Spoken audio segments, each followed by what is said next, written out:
Welcome to the Accidental Experts podcast. I'm your host, Bryce Hamilton. I'm a licensed clinical social worker and a child and family therapist. I have been in practice for over 15 years, and I'm also a mom of 4. So I know the challenges both professionally and personally. I'm so glad that you're here today to grow your parenting toolbox. Please come as you are and be ready to learn. My goal is to make you the accidental expert so that you can raise healthy humans. Hi, guys. Welcome back. I'm so glad that you're here today. Today, we are going to talk to Leigh Wagner, and she is going to talk to us about taking care of ourselves. This is such an important part of life, is being the parent who is taking care of ourselves, even though it's super, super hard. So Leigh is a dietitian with a PhD in medical nutrition science. She specializes in women's health and integrative functional nutrition. She's in private practice and primarily works with clients with digestive problems, hormone-related symptoms, fatigue, and chronic pain. So she's going to give us some tidbits today to help us understand how to better take care of ourselves. It's really fun to be here and talk about how we can feel good as parents, which we're so focused on our kids that sometimes we forget that we have needs too. I know. Yes. And I literally as a mom, sometimes I forget that I'm like, oh, I haven't eaten today. Oh my gosh, Exactly. I've been taking care of, everybody else has been fed. Everybody's at school. Everybody's where they need to be. And I'm like, I feel kind of dizzy. I didn't eat. Yes. Right. This is so crazy, but real. Yeah. And it's so simple, but not really easy, which is so many things in the lifestyle, medicine or health world where it's like these ideas are very simple, but the execution is not always so easy to do. So hopefully the conversation will unfold and give people some tangible takeaways. Yeah. Okay. So what do you think contributes to feeling good in our own bodies as parents? So when we're thinking about us feeling good, what are the parts that make that happen? So, as I was thinking about this, there's so many different things that can make us feel good. And even as a person who specializes, as a dietitian who specializes in personalizing care for people, I can't say that I could answer that for any one person because we all have a different idea of what good is. But in terms of how we can, what I think about is how we can feel good in our bodies is how we can just be pain-free or at least minimize pain. So a lot of that relates to lowering inflammation in the body if we're talking about the biochemical feeling good.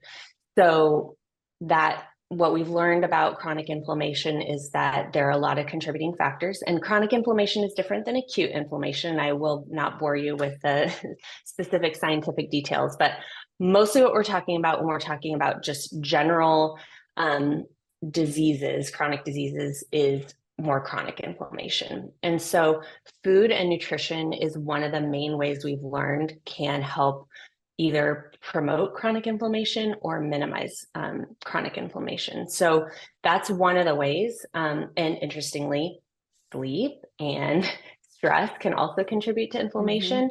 Things that we don't always have control over when we're parents, because we are often dictated by the people who depend on us. So I don't mean to make it seem oversimplistic, but feeling well, which we can talk about what that looks like a little more specifically, even though that is going to be vary by individual.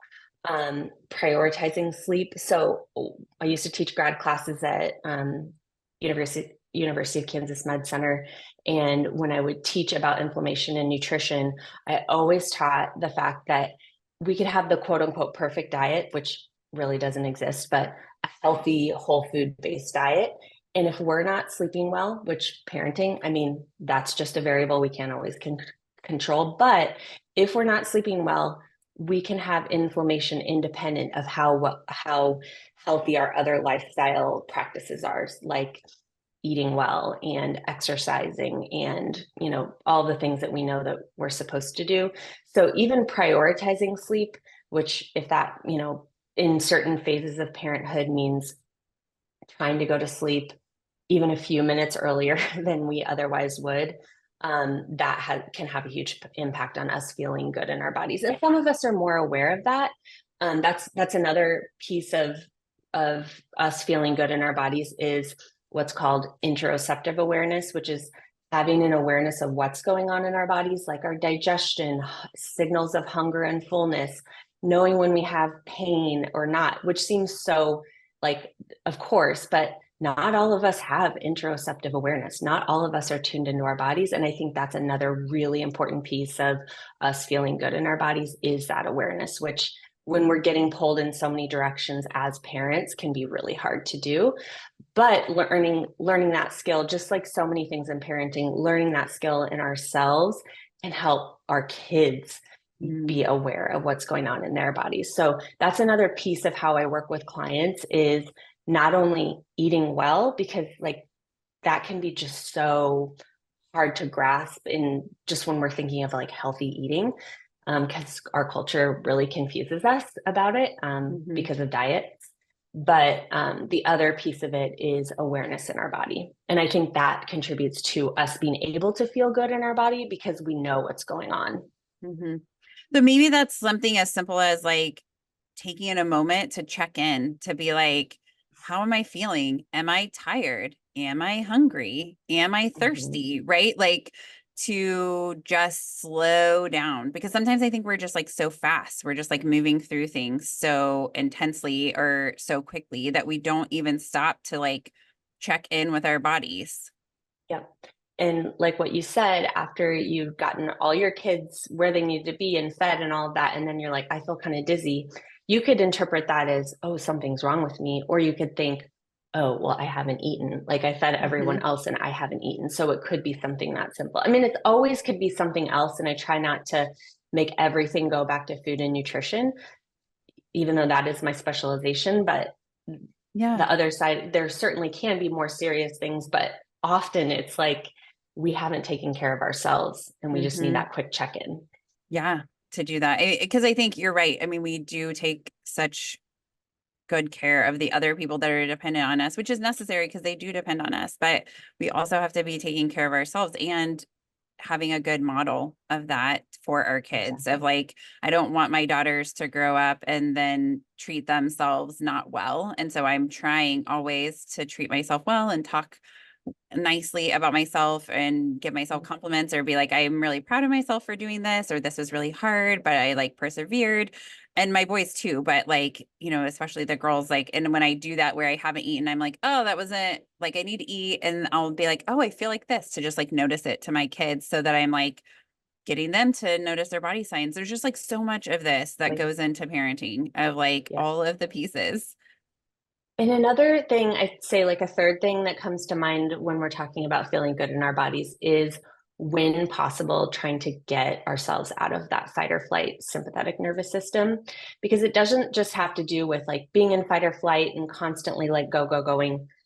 Again, that can sometimes, especially in I think our culture in America, it's just kind of built into how we do things.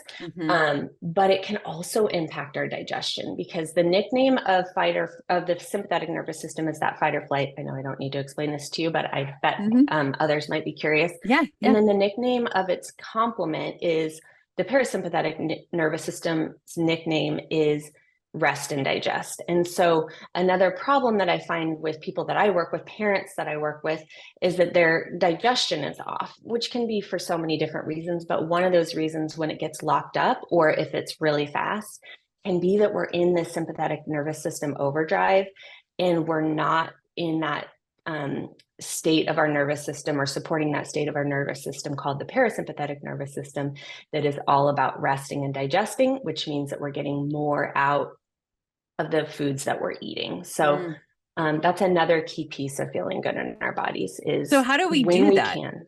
How do we do that? How do we get our parasympathetic nervous system turned on versus us being in fight or flight all the time as parents? One of the most simple things that has, support in the literature is like breathing. Belly breathing, box breathing are two. And I have like, you can find little 2-minute videos on YouTube to teach box breathing. I know that for every individual and people who have like mental health conditions, that ability might vary. So I don't want to pretend like I'm an expert in this.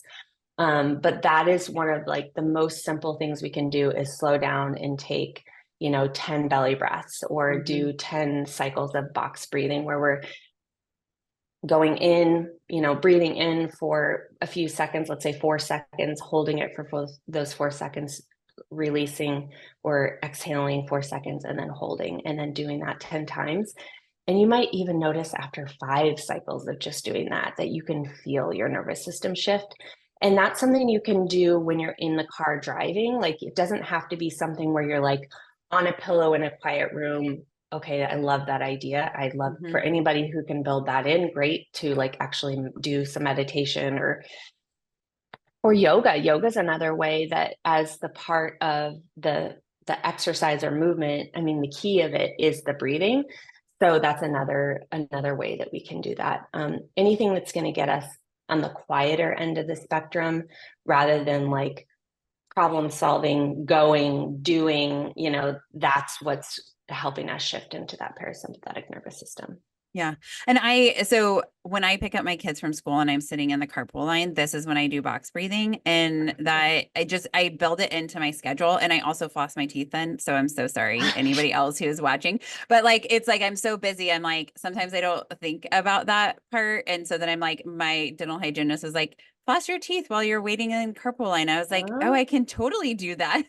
Yes. And that sounds like so silly, but it's like those things where we're taking care of ourselves. And I try to build that in. And there are days where I don't pick up my kids from carpool line. And so then it's like, if I have a patient cancellation, right, or I get to the office early, and I am constantly trying to regulate to the calm, right, of just like being in a calm headspace. I feel like I'm a better parent when I am in a calm headspace, right? Like, that fight or flight makes me the worst version of myself as a parent, right? Because I am not using my whole frontal lobe, which is where we make all of our decisions and our thoughts. Yeah. And I'm just using my reptilian brain, which is fight, flight, freeze, fawn. I don't have a lot of choices, and that doesn't really meet my kids where they need me to be. And so, yeah, that's a great idea. I also love nature. Like, getting out in nature is very helpful. It's so restorative, totally. Even if it's, like, sometimes I'll just like put out a blanket in my backyard and lay down and look up at the trees and just like notice, even if I can't get to a park or a hike or whatever, of just like being present in nature. Absolutely. It's another great idea, because it can just be going outside. It doesn't even have to be doing anything like special. Like you said, just getting outside, and it's going to be different for everyone, and just start with something small, because it's often, as parents, we don't feel like we have that any extra time to do anything special. So simple is going to be the theme for today, I think. Yeah. We're simplifying. Yes. I mean, because that's how it's approachable, right? It's really hard when it's like something that we have to do 12 steps for. I mean, you're going to lose me at step 2. It's too many. Yeah. What mindless things do you think we do as parents that actually are negatively impacting our health? Well, you brought up one of the items just off the bat, which is like forgetting to eat. So again, because we're so focused on other people, that's something that I find, like, people having a slump in the middle of their day. I will say, I think there is a natural rhythm of a slump at that 3 o'clock time that I think is circadian based. I don't necessarily, sometimes it can be worsened by how we eat or don't eat around lunchtime. So like, if we have something that is not balanced, or is just like not enough or not balanced, we can have that slump that can be worse, partly because we get a blood sugar crash. And then we can also just feel that slump just naturally. But what I find is that people will maybe eat breakfast. I mean, intermittent fasting and like the popularity of that has really changed that people not eating basically during times. What I would, a lot of what I think about nutrition, there's the biochemical stuff when we get into the vitamins and minerals and, micronutrients, that is so essential. And that's a big part of my job to know. But then there's like the really simple things, like, when we're talking about people doing intermittent fasting, which for some I think can be appropriate, and for most of us, just not eating when it's dark, is can be helpful, but it also can be kind of I try to get people to zoom out. So like just zoom out. If we're not eating during the main hours where we're doing the majority of our thinking activities, that doesn't really make sense. We ideally should be fueling the hours that we are doing all the things we're doing. People will come to me, they're so exhausted. And, I, at a very cursory, like very simple level, I'm like, well, you haven't eaten until 3. Like, you think you're going to feel good? Or they have a little something in the morning and then they start, then the energy starts waning and it's like, that wasn't enough. And it's like, I just have to tell. It's usually not always that simple, but sometimes it is. Yeah. So there's the forgetting to eat. And then sometimes on the flip side, the mindless eating, where we're just eating what scraps kids have left, or we're just trying to, and often like when people aren't eating throughout the waking hours, during the hours where I would think we need to be fueling, and then they're eating all of the majority of their food right before they go to bed, which is, again, it just doesn't make sense. We should be fueling the hours of our activity and where we need our brain power, and we should be fasted. And that's it's just a technical term, honestly, but we don't need that necessarily, that big bunch of food right before we're going to sleep. Of course, we need the calories if we haven't eaten the whole day. But mindless eating is another piece where it is a mindless thing that we're doing, where we often aren't making conscious choices about what we're eating. It's just like your body, like your brainstem perceives that it needs the calories and it doesn't really care what they are. And that's where, if we can get our prefrontal cortex or our frontal lobe engaged and like think about, oh, what's actually going to make me feel good, then that gets us out of that mindless eating. And then, again, hanging out in fight or flight is another thing that we do mindlessly, I think out of necessity. So I don't want people to like blame themselves or have like another reason of like, oh, I can't be in this go mode. You have to be sometimes. So Sure. those are some of the things. And then, this is just like a sign of our times, but anything that's attention stealing or time stealing, like our devices, is just not making people feel well. And it can contribute to a lot of different aspects where we could have time to get a little workout in, or we could have time to make a batch of something that we could put in the freezer during that time. So those are a few of the things. Yeah. Well, it's funny that you say about the slump about 3 o'clock. So several months ago, I've noticed this my whole life, probably. I mean, that I can remember, like as being an adult, that like in the afternoons, I want something like candy sweet or whatever. And it's like, I have a friend who has been like, eat protein at that time. Right. But it's like, I know that like knowledge base, and I'm like, that makes me feel so much better. But sometimes my brain is like, eat sugar, it will make you feel better right now. And so I started giving myself a reminder on my watch at 3 o'clock. It says, skip the sugar. And it has been really helpful for me, because I'm like, oh yeah, like I totally was feeling that, even though I may not like do something with that. Like I can find myself in that place of like, I'm needing a little bit more protein. So I grab a handful of nuts or something, and then I'm like, oh, I feel so much better. And that part is really helpful. But I think we all can be in that kind of like place of like, we're not thinking about it. And then the mindless eating of like, I can find myself being like starving when I get home from work if I worked a long day, and I'm like, I'm ready for dinner like the second that I'm done seeing people in my office. But dinner is not necessarily going to be right there. So it's like eating something with protein before I head home, so that when I get home, I'm not grabbing the chips, because those are like super easy, or something, right? Carrots just don't really sound that great at that time, right? So it's like having something prepared, or cheese or whatever, like that's like more protein derived. Do you think that that's a good kind of strategy to be like going for the protein, or like knowing your weak moments and having a prayer, like being a little bit prepared?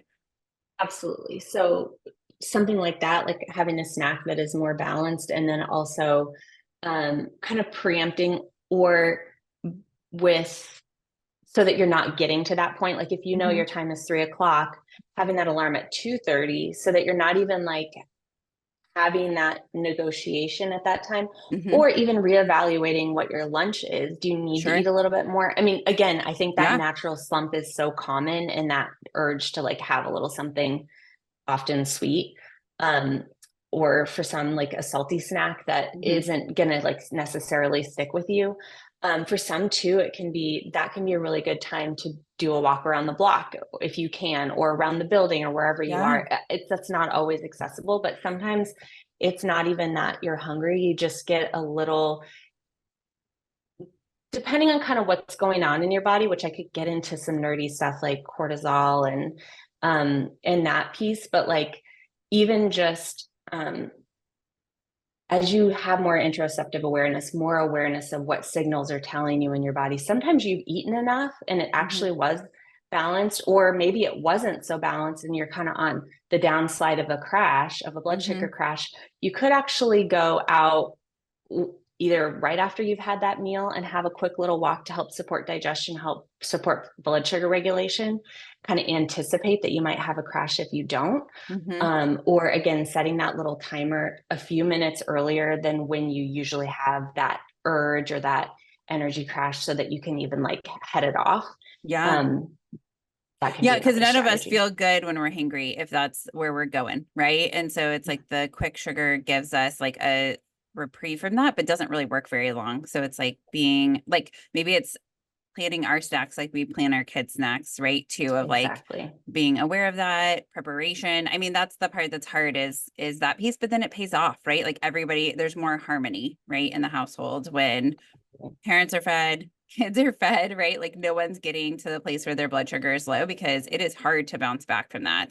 Exactly. Yep. Yeah. Once that horse is out of the barn, it's hard to get it back in Oh my gosh, so hard. throughout So, the day. what other quick suggestions you have for parents around food? Around food, I would say keeping it simple and not judging yourself. Like there's so much judgment and like self-judgment and judgment of each other around food and around everything involving parenting. So I think as simple as you possibly can keep it, both in how you're preparing it, what you're preparing. So what we know about a healthy diet pattern is that the more, it's like not rocket science, but like the more whole foods that we eat, that's a pattern that is going to contribute to more balanced blood sugar, that's going to contribute to more stable energy, that's going to contribute to less inflammation, that's going to, I mean, contribute to so many things health wise. So fewer ingredients, and meaning that the foods that you're preparing are things that are just those foods. So I can't count the number of times that we've just had a meal of, leftovers that we like pulled out of the freezer that we had batch cooked, or frying some eggs, or, reheating steamed vegetables or frozen vegetables. So it doesn't have to be this like elaborate meal with all these different components. In fact, it could be like sometimes what our meal is for ourselves and our daughter is just like a chili that also has vegetables in it and, the protein. So it, as it's on its own, is something balanced and complete. And you're not having to do 3 to 5 different, components of it. The other thing that I always want people to just remember is that it's kids eating changes constantly. So what their acceptability of the food is going to change. So when we're in a good spell of like, she's eating, I have a 1-year-old daughter, like when she's eating everything and like loving it all, I know that that's probably next week not going to be the same thing, but continuously showing those foods, even giving variety is helpful for all of us to just have more enjoyment out of food. But just knowing that like, just because they refuse one meal doesn't mean, or a food, that they're not going to accept it 2 days later. And the flip side, that they might refuse it, but not to get too worked up about any one food or meal that they're having. Yeah. Well, and something I like to do at my house around food, because we have 4 kids and a very busy lifestyle, is I like to cook a bunch of things ahead of time and doing the batch cooking, like you said. And so it's like I'll grill like a ton of chicken breasts, and it's like we'll use chicken breast for salad. We'll use chicken breast to make chicken parmesan, but it's just like grilled chicken with sauce and some cheese, and right, like just those different things where it's like how many meals can I make this out of, right? Or chicken tacos, like We just do that so that it's simple and there's not a lot of thought, because I know that we are likely in our house to go for something that is not as balanced and not as fueling Mhm. when we are pressed for time. Right. Yep. Yeah. Oh, go ahead.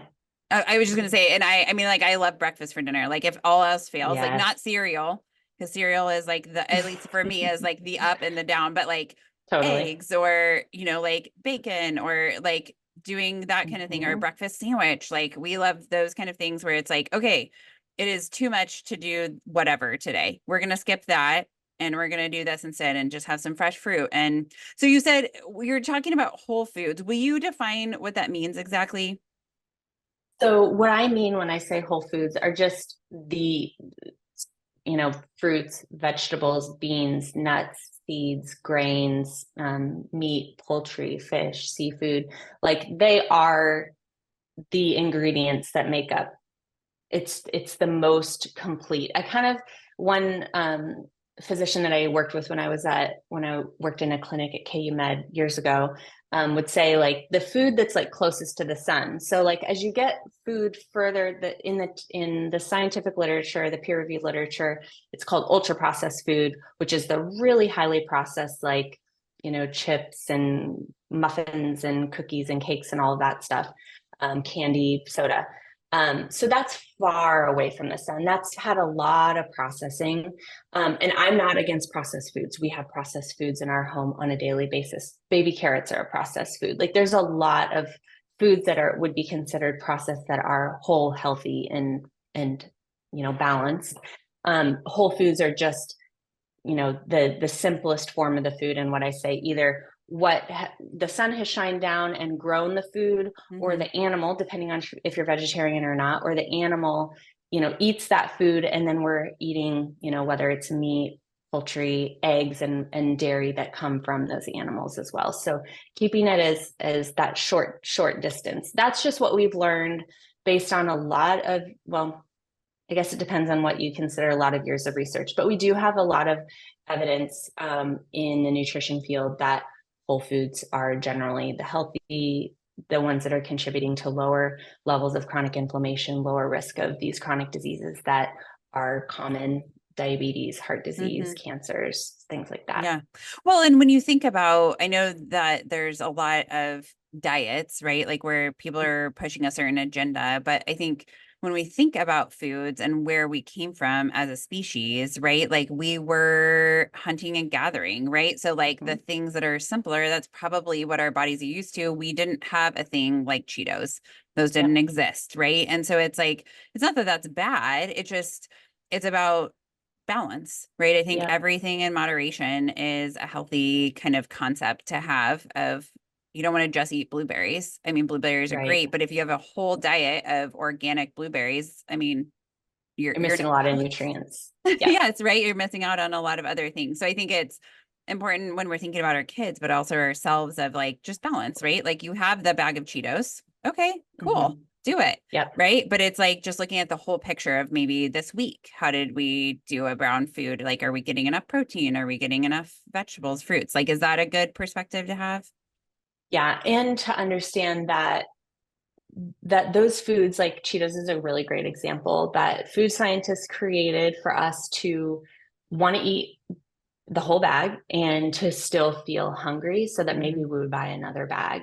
It's technically termed the bliss point. There was probably about 10-15 years ago, there was this big kind of reporting on this exact thing in the food industry. And so those foods are kind of ways that we bypass our natural mechanisms of hunger and satiety, like feeling hungry and then feeling satisfied and full, which we've learned a lot more about as these new weight loss drugs have like exploded in their popularity. And I'm not going to go down that road. But what I think is important to know is the whole foods in their, and frozen is just as healthy as fresh. So it's not like, I think that people need to be like gardening and, doing all of the labor to like grow all of your food or raise all of your Sure. food. If that's something that's important to you and you enjoy that, awesome. And I think that's so great.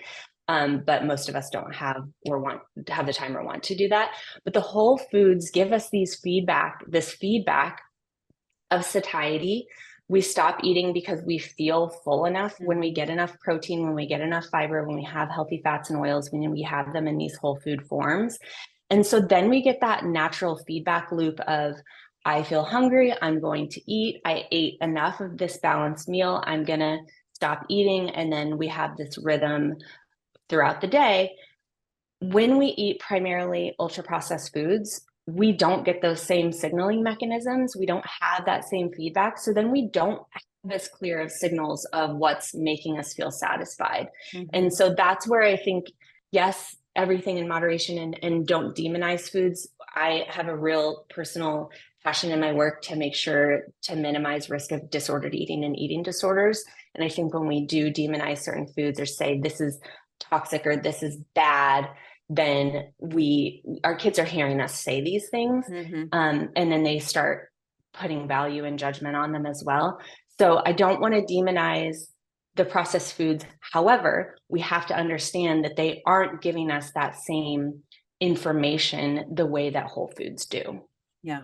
That's a really good thought process to have, of like just being conscious of those things. And excuse me, fascinating that I feel like I remember hearing about, like, there was information that was coming to light that the food industry of ultra pasteurized or ultra processed foods was kind of having to share some information about, like, they are doing these things on purpose to make us want to consume their product more. And that, that's infuriating, really. But I also understand as an industry. Yeah. And that's the thing. And I being in the nutrition world, there's just so much noise and arguing. And to me, it's frustrating because so for example, there's like all of this conversation, or at least a little bit right now, on, dietitians getting funded and their messaging being, funded by big food. And I think, that is something that we need to be aware of and concerned about. And at the same time, I think part of that is trying to not demonize any certain foods. And also, food industry, their motivation is to make a lot of money. And so we all have to have a livelihood. There is a key piece of, like, both understanding that food industry is trying to make foods so that we consume a lot of them, which means that we can't get too full on them, because if it is something that's too satiating, we're not going to buy as much of that thing. And then at the same time, understanding that those foods also can be part of just life and enjoyment. And food is not just about fuel and lowering inflammation. It's also about fun and family and socialization. So, social events. And I don't want people to feel so like food has to be just all about balancing blood sugar and biohacking. It's so much more.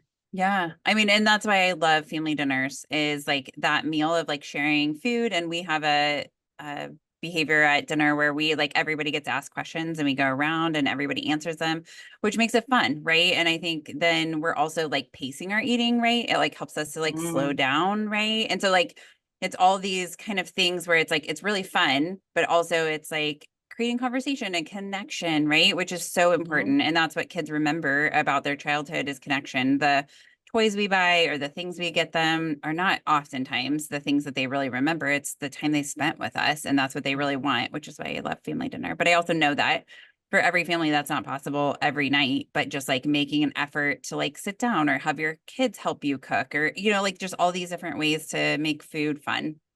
Yep, absolutely.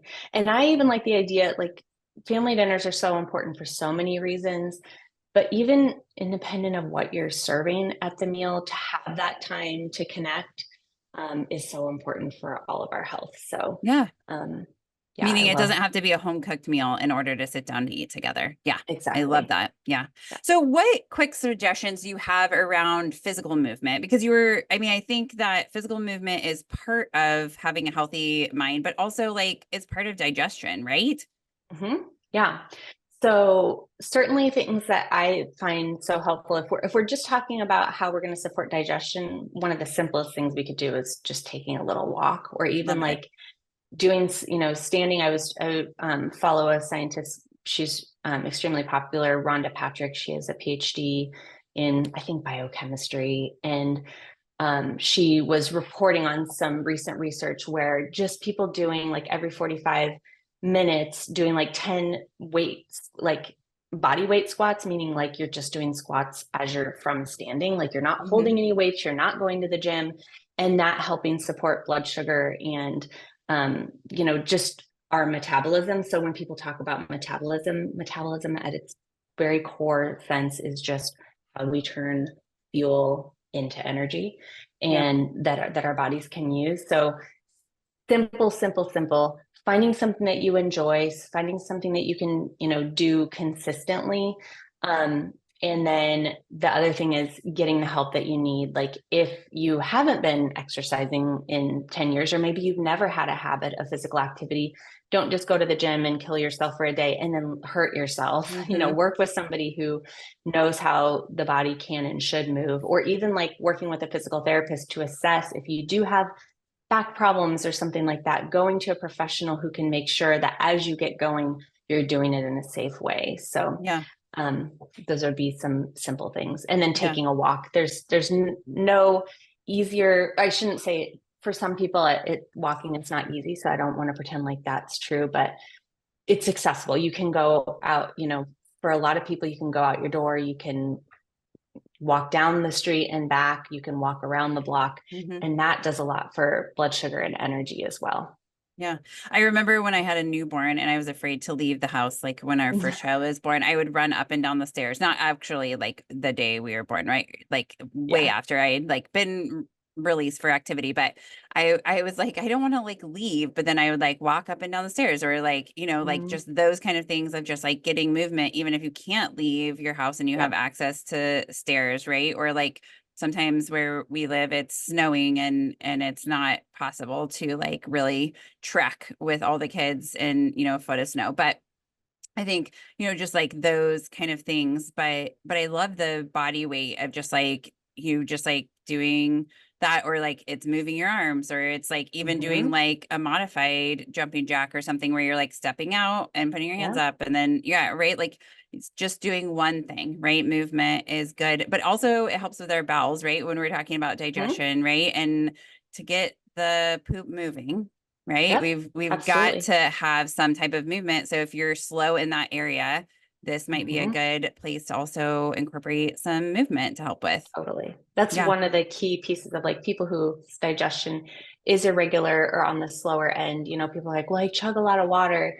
Well, water is only one component of the things that help keep digestion moving among many other things. But that physical activity is a key piece to getting that movement of the digestive tract. So absolutely. Yeah. So what do you think are the things that are helping you as a mom to meet your own personal goals about self-care and nutrition? So it's ever changing. And I will say some of the things that are working for me are things that may not work for everyone. These are just personally like things that help me be able to be healthy and well. So for one thing, just to kind of like, we have childcare, we do take our daughter to daycare. So that gives that kind of block of time where I can do my job and, where I can build in exercise if I want to, or, other things that are important to my, personal self-care. I can cook a little bit before I go pick up my daughter from daycare. And then the other thing that I have that may not be the case for everyone is just having a supportive partner. So those are two things that I think are just important to almost like lay as groundwork that is just specific to me, but more subjective things that like we do as, partnership is always checking in with each other to make sure that we have like what we need, or even staying in tune with each other and knowing when somebody needs like to tap out, giving breaks, things that I would say I am more probably aware of than than Rob, my partner. But like what things are important to us. So for me, it's going to really vary. For me, I'm motivated by feeling good in my body. I like feeling rested. I like not having pain. But for some people, that is not a motivator. They would rather, so like for my husband, he likes that as well, but he was more probably motivated by, he's an artist. So he likes having that outside of his work. He's like, I would feel like if I only did my job that I wouldn't feel, so we have to make sure that he can get some painting and drawing time in. So I think it's being able to do those things. For us, it's also keeping it very simple and both contributing, agreeing that as a partnership, we both contribute to the preparation of food and other household things, but like cleaning up as well. So that's another thing that helps us be prioritizing the things we want for our health. So for me, I would rather take a walk with a friend. He would rather go to the gym. So understanding those things within a family and helping each other, that's what's working for us right now. And I know that as our daughter gets older, that's going to ever change, and we're going to have to keep checking in and seeing what's working and what's not working. But those would be, contributing, from a really simple standpoint of cooking, like you said, batch cooking certain things like muffins, pancakes, pasta sauces, stews and chilies that we can just pull out and thaw, and we don't have to cook every single meal. And I don't cook every single meal, from scratch. I don't want to be doing that. Some people like to cook in that way, but I'm just throwing sometimes things into the microwave that I've made 3 weeks ago. Yeah.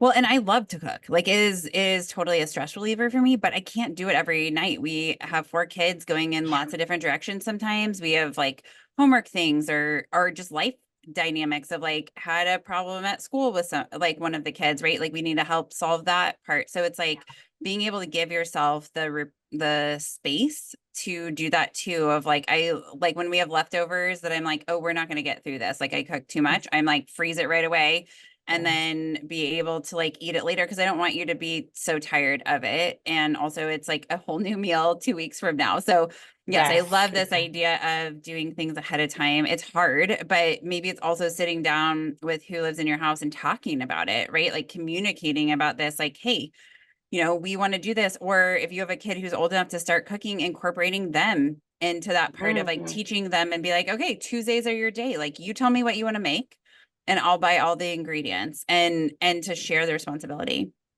I love that. Absolutely. I mean, that's like a dream if for me that my daughter would be able to contribute. And I'm even holding her, I mean, as safely as I possibly can when I'm stirring things and prepping stuff, so she can see, even if she doesn't really understand what's going on. And then she's stirring in her little bowl with her, little like balls that she has. And I'm already seeing her do little things that we're doing around the house. So incorporating them as much as possible. And that goes for, even if you want them to start eating certain things, even if you just grew like a tomato or something in a little plant, like, or in a little pot, or a pepper or some basil this summer, or mint, that when they're involved in the food part of it, they're much more likely to try things. I know. And I'm not a picky eating expert, so I don't want to pretend like I have expertise there, but I do know that the more that they're involved, that the more likely they are to. Yeah.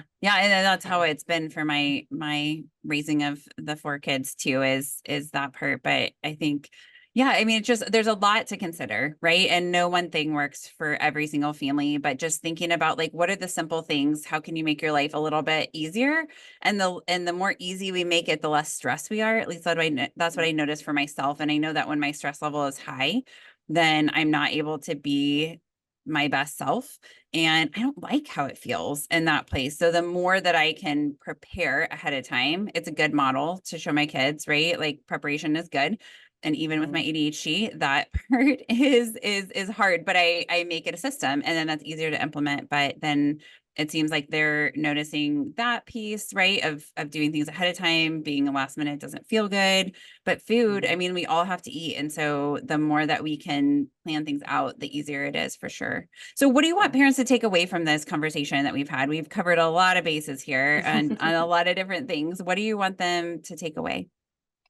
So I think, very simply just understanding that what you need or want in terms of your health and well-being is going to be different than, anyone else in your family. It might be different than other parents around you. So, trying to trust that you know what's best for you and know that it might look differently. So we're kind of out of this season. Maybe we're getting into it because it's getting into summer and sometimes people are trying to like lose weight for swimsuit. But I think that January time of year when people are like dieting and you're seeing other people going on diets and you're feeling tempted to do something like that that's more extreme, trying to really tune into focusing on how different foods and meals are making you feel. Like, even if you don't really know what healthy eating is, because it can be such a subjective thing.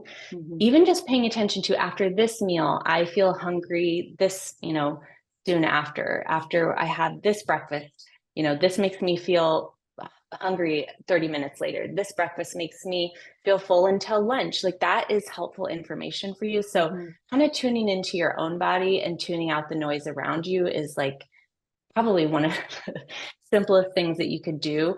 And when we do eat, kind of as you start shifting toward eating more whole balanced meals, you might notice, and this is kind of a key to how I approach nutrition, is like it can help you be more efficient and even just present in your life because your energy is more predictable. It's more, so as you're taking care of yourself, you're actually taking care of your family by feeling better and not having to like constantly like, oh, got to drive through Starbucks because we need another sugar caffeine hit.